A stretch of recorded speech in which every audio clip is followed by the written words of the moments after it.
Nós começamos os estudos de geometria e hoje a gente tem uma oportunidade de novamente encontrar para dar continuidade a esse trabalho.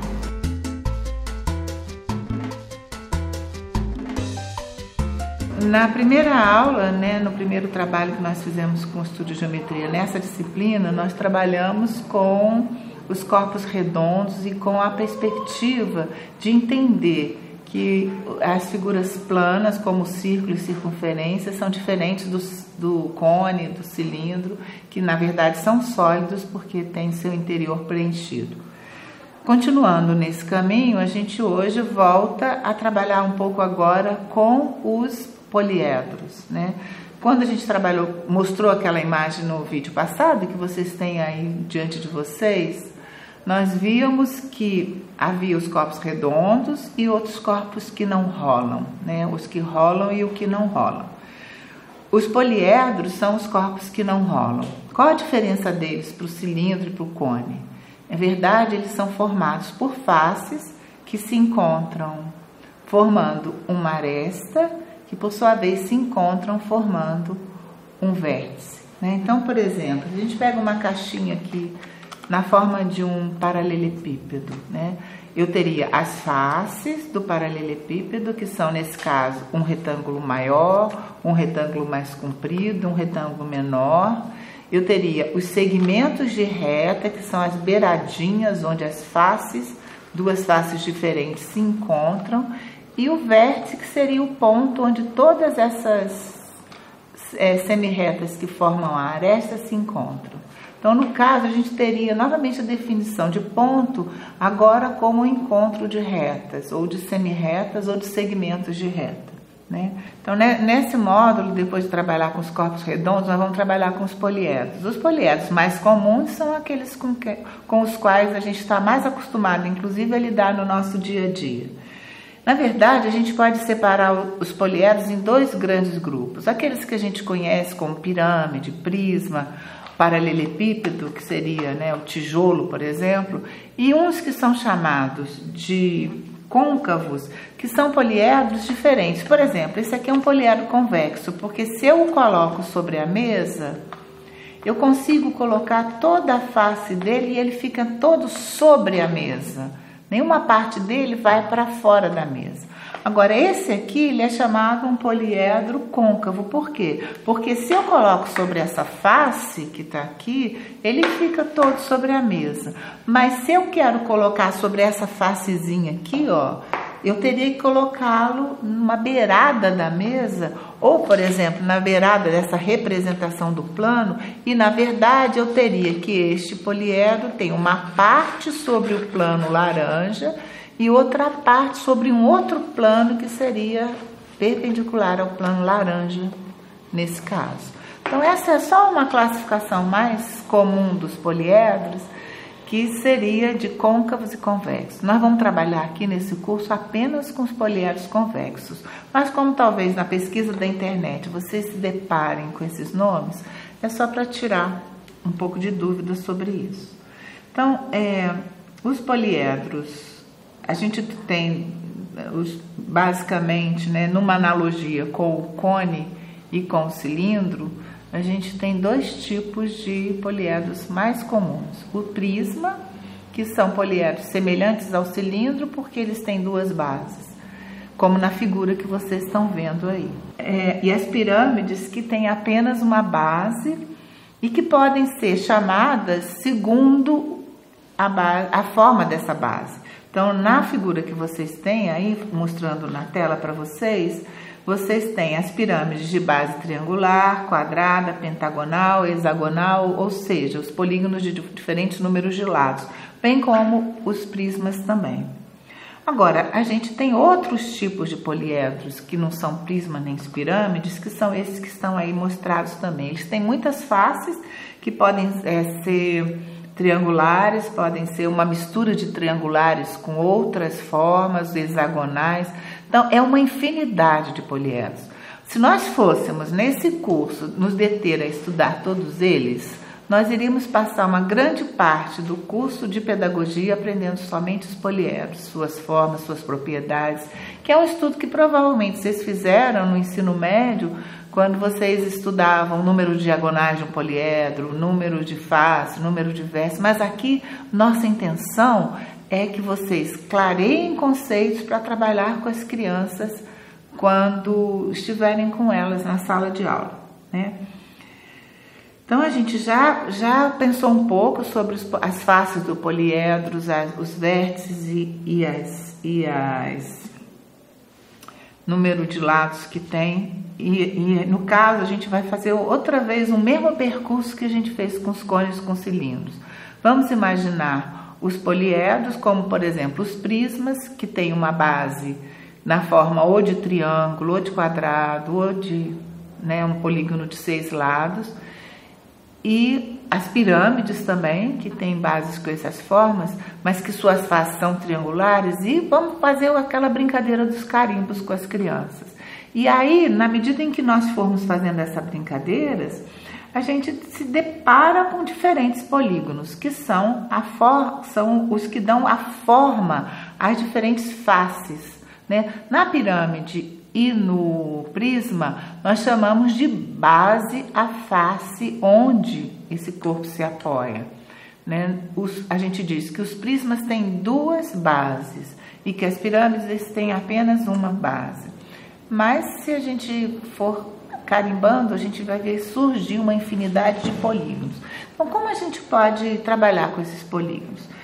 Eu escolhi, nesse primeiro momento desse estudo dos polígonos, que a gente pensasse um pouco nos triângulos, né? Eu me lembro de quando meu filho era pequeno, um menino de 4, 5 anos na escola, a professora pediu que ele identificasse triângulos que estivessem ao mundo ao redor. E ele foi procurando triângulos nas fotografias e encontrou vários. Mas, de algum modo, o importante é a gente ter o conceito de triângulo, que é o interior também. A gente volta novamente na mesma questão entre o círculo e a circunferência. A figura triangular, ela ocupa um espaço no plano, né? Então, por exemplo, a gente tem um jogo antigo, né, que é o Tangram, que vocês já devem ter conhecido, e eu montei um aqui só para a gente dar uma olhada. Ele nasceu de um quadrado, né? E para fazer o Tangram, eu fui cortando o quadrado de acordo com algumas retas e algumas dobraduras. E com esse quadrado eu formei 2 triângulos pequenos, um triângulo médio e um triângulo, aliás, 2 triângulos grandes. Formei também um paralelogramo, que é um quadrilátero, que vai ficar para um outro momento, e um quadrado, que a gente vai ficar também pensando sobre ele em outro momento. Só que esses triângulos, eles todos têm uma mesma propriedade. Todos eles têm um ângulo reto. Um desses ângulos é reto. Como eu posso saber se esse ângulo é reto? Uma forma de eu saber isso seria usar um transferidor, que é uma figura que eu trouxe aqui, que a gente pode medir esse ângulo. Não vou fazer essa medida agora, até porque implicaria em a gente manipular, que é muito melhor, mas o ângulo de 90 graus, ele é sempre um cantinho reto, né? Os outros ângulos desse triângulo não são ângulos retos, mas vamos ver um pouco mais sobre isso, para que a gente possa ir configurando uma classificação dos triângulos. Vejam bem, eu falei que todos esses triângulos têm um ângulo reto, né? Portanto, eles são chamados triângulos retângulos. Talvez vocês tenham encontrado por aí o nome triláteros, né? Que não é comum da gente usar, mas na verdade ele é um polígono de 3 lados. Eu posso falar que o triângulo é um trilátero porque ele tem 3 lados, mas eu posso falar também que ele é um triângulo porque ele tem 3 ângulos sempre, né? Uma proposta de trabalho com as crianças que eu acho muito interessante é propor que eles façam diferentes montagens com triângulos, ou todos do mesmo tamanho, ou de tamanhos diferentes, mas, por exemplo, se eles são do mesmo tamanho e eu os coloco juntos assim, eu formo um quadrado. Se eu coloco assim, eu formo um outro triângulo. Se eu coloco assim, eu formo um paralelogramo. Então, essas brincadeiras com as crianças, na verdade, elas não devem ser formalizadas, como tá vendo, isso aí é um triângulo porque tem ângulo assim, tem ângulo assado, ou é um paralelogramo, mas a manipulação dessas figuras e a construção delas em papel, montagens, ornamentos, vai construindo nas crianças esse olhar das formas, essa educação do olhar delas para as diferentes formas que estão presentes no mundo delas de algum modo, né? Então agora eu vou entrar um pouco na questão desse triângulo que é um triângulo retângulo, né? Eu disse que ele é um triângulo retângulo e o ângulo dele que é reto é esse desse cantinho. Normalmente os livros trazem um quadradinho para indicar que ele é um ângulo reto. E nós dizemos que ele é um triângulo retângulo, que ele tem uma hipotenusa, e aí a gente já começa a complicar, mas por quê, né? Hipotenusa quer dizer lado maior no idioma que criou a geometria, no grego, né? E os outros lados são chamados catetos.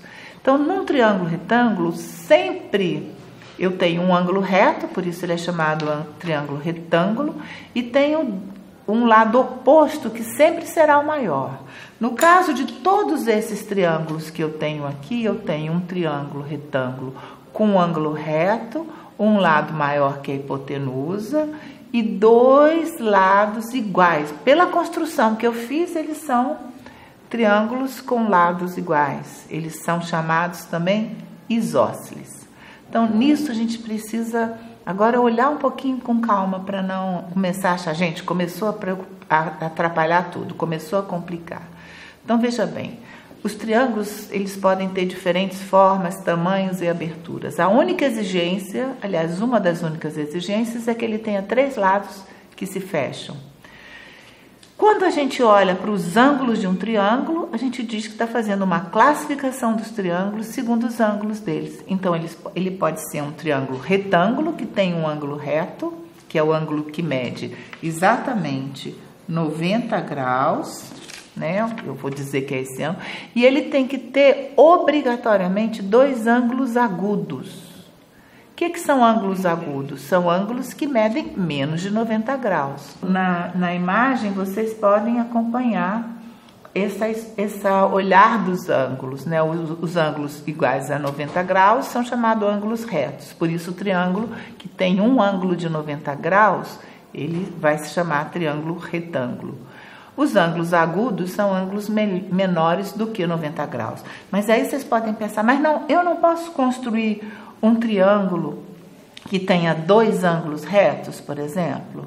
Vamos pensar sobre isso um pouco, e eu acho interessante até propor aqui, olhando, uma atividade em que eu pegue 3 canudinhos que são do mesmo tamanho, quer dizer, eles têm o mesmo comprimento, e vou fazer com esses canudinhos aqui um ângulo reto, né? Formei um ângulo reto, né, nesse canto.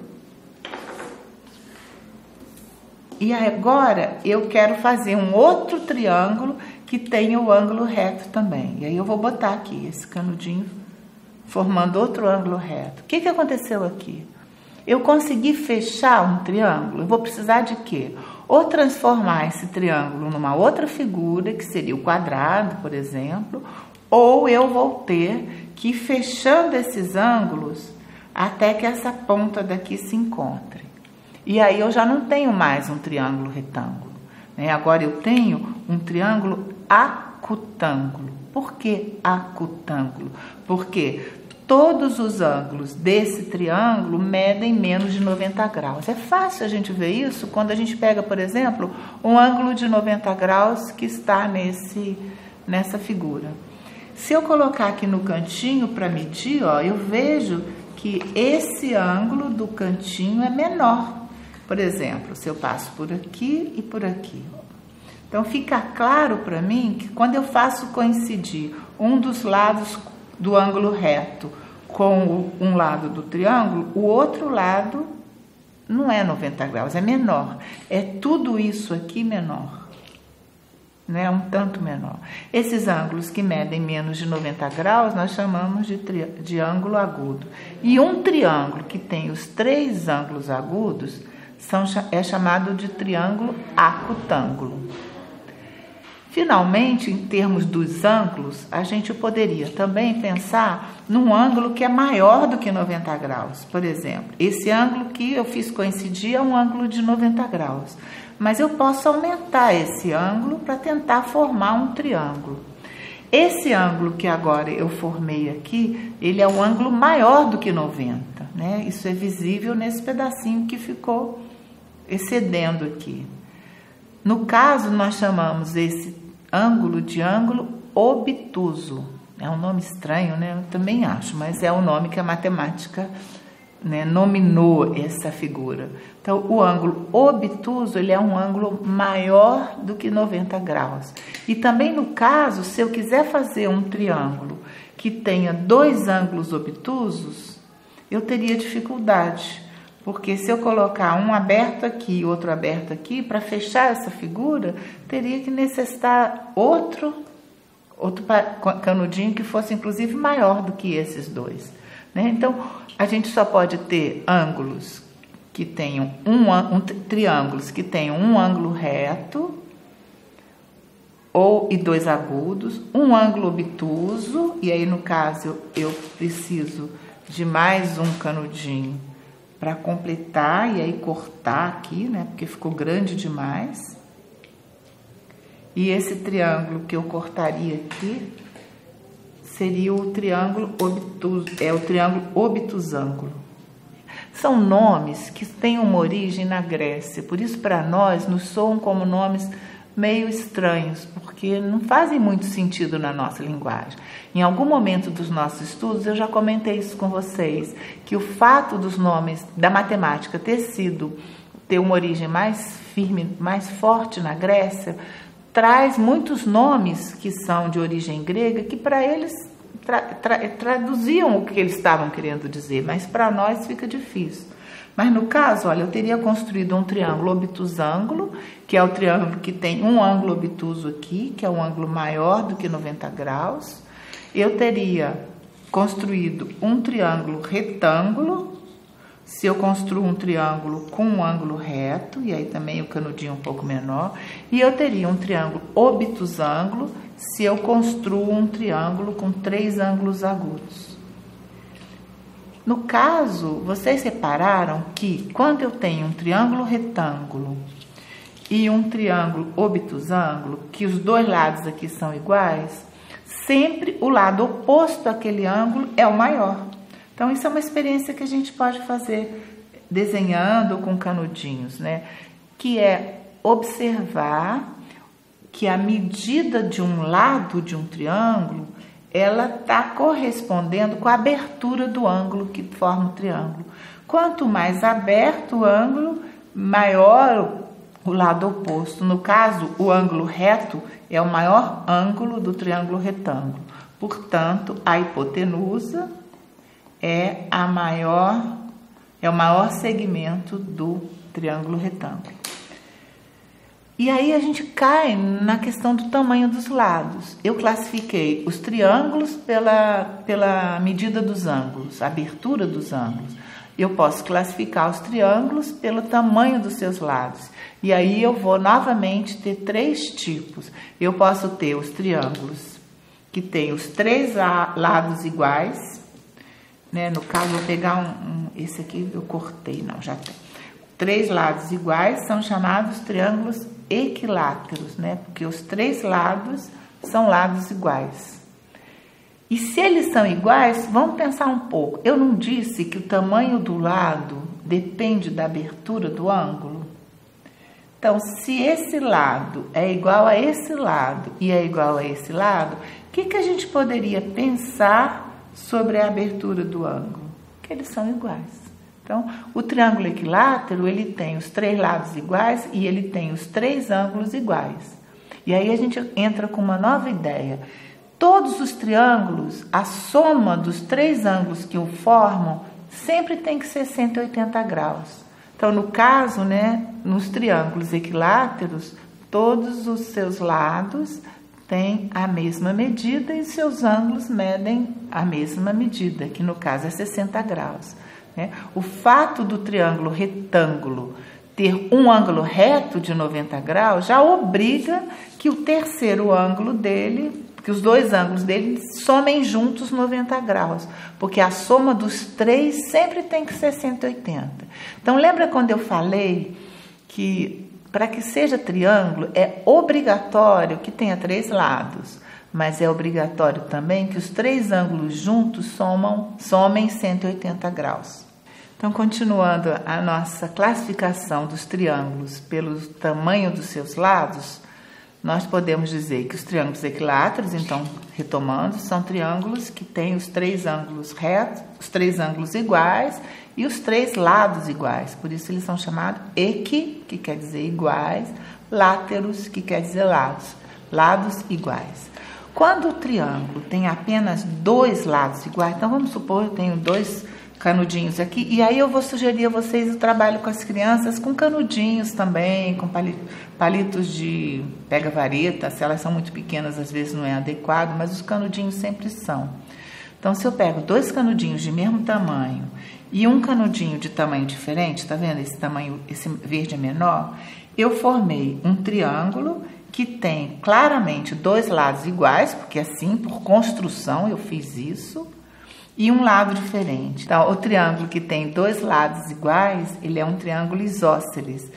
Isósceles também vem do grego, e iso mesmo, né? 2 iguais. Então, no caso, o triângulo isósceles, ele tem 2 lados iguais e um diferente. E no caso, o que a gente pode pensar sobre os ângulos dele? Se esse lado é igual a esse, o ângulo oposto a esse lado é esse aqui, e o ângulo oposto a esse lado vermelho que está aqui é também o mesmo. Eles são iguais porque os lados são iguais. E apenas o lado verde é diferente. Então, esse ângulo aqui é diferente. Ele pode ser maior ou menor, depende de como o terceiro lado se configura. Então, os triângulos isósceles, portanto, são os triângulos que têm 2 lados iguais. E, finalmente, a gente pode construir triângulos que tenham 3 lados diferentes. Como, por exemplo, eu colocar um lado bem grande e aí, olha, acontece um problema. Nem sempre é possível construir um triângulo. Vamos pegar um menor ainda. Se eu pego um lado muito grande e 2 lados menores, no caso aqui, ó, se eu for tentando fechar, esse aqui até fecha. Formou um triângulo que tem os 3 lados diferentes. Estou garantindo isso porque eu construí 3 lados diferentes. Existem teoremas matemáticos que demonstram isso, que não é o nosso caso. Nós não vamos nos deter no aprofundamento mais axiomático da geometria, ou seja, dos teoremas e das demonstrações mais áridas. Então, como eu estava querendo mostrar para vocês, se eu pego 3 lados, por exemplo, esse bem pequeno, esse um pouco maior e esse maior ainda, né? E quero formar com esses 3 segmentos um triângulo. O que vai acontecer? Eu vou encaixar esse aqui, vou encaixar esse aqui. E na hora que eu for encontrar, o que acontece? Eles não encontram. Então, existe uma propriedade que afirma que para que 3 segmentos formem um triângulo, é preciso que 2 lados juntos tenham um comprimento maior ou igual, ou maior do que o terceiro lado. Então, por exemplo, esses 2 juntos são menores, a soma deles juntos é menor do que do lado vermelho. Para que eles pudessem formar um triângulo, era preciso que o lado vermelho tivesse um comprimento menor. Então, por exemplo, se eu cortar o lado vermelho para que ele forme triângulo, agora eu consigo formar o triângulo. Porque os 2 juntos, os 2 segmentos verdes juntos, são maiores do que o segmento vermelho. No caso, eu teria uma figura assim. um triângulo bem obtusângulo. Então, esse triângulo teria um ângulo obtuso, que é esse ângulo formado pelos segmentos dos canudos de cor verde, dois ângulos agudos. Então, ele é um triângulo obtusângulo, porque tem um ângulo obtuso, e ao mesmo tempo ele é escaleno. Por que ele é escaleno? Porque os três lados têm medidas diferentes. Então, desse jeito, a gente consegue entender, muitas vezes, uma coisa que se torna complexa quando a gente não aprofunda nos estudos da geometria, que é entender o que é um triângulo equilátero, entender isso, que eu posso classificar os triângulos por seus ângulos, e aí eu tenho triângulos retângulos, que tem um ângulo reto, triângulos obtusângulos, que tem um ângulo obtuso, triângulos agudos, que tem os três ângulos agudos. E eu posso classificar os triângulos pelo tamanho de seus lados, e aí eu terei triângulos equiláteros, que tem os três lados iguais, isósceles, que tem dois lados iguais, e escalenos, cujos três lados são diferentes. Mas eu posso misturar essas duas coisas e ter um triângulo, como aqueles do começo do nosso trabalho aqui, um triângulo retângulo, que tem dois lados iguais, que são esses dois lados que formam o ângulo reto, são, portanto, os catetos, e um lado maior, que é o lado oposto, que forma a hipotenusa, né? Porque se opõe ao ângulo reto. Então, eu tenho um triângulo que é isósceles, porque tem dois lados iguais, e é retângulo. Essas coisas não são coisas que a gente precise se preocupar em ter que estar repassando para as crianças. E quando eu falo repassando, com a intenção de fazê-los pensar um pouco sobre o sentido dessa palavra repassar nos estudos de geometria. O importante não é repassar uma coisa pronta e entregar isso para que a criança decore, como, aliás, infelizmente, talvez tenha sido feito com muitos de nós. O importante é a gente propor situações em que as crianças, ao lidarem com esses canudinhos, com essas formas, com esses carimbos, elas possam ir construindo essa percepção geométrica que certamente contribuirá para que nos anos posteriores de escolaridade, quando eles estiverem já no estudo mais formal da geometria, eles entendam possivelmente esse sentido dessas formas, o sentido desses nomes e dessa nomenclatura em geral. Então, nós vamos terminar esse trabalho agora com o estudo dos triângulos, e no próximo momento a gente trabalha um pouco com os quadriláteros.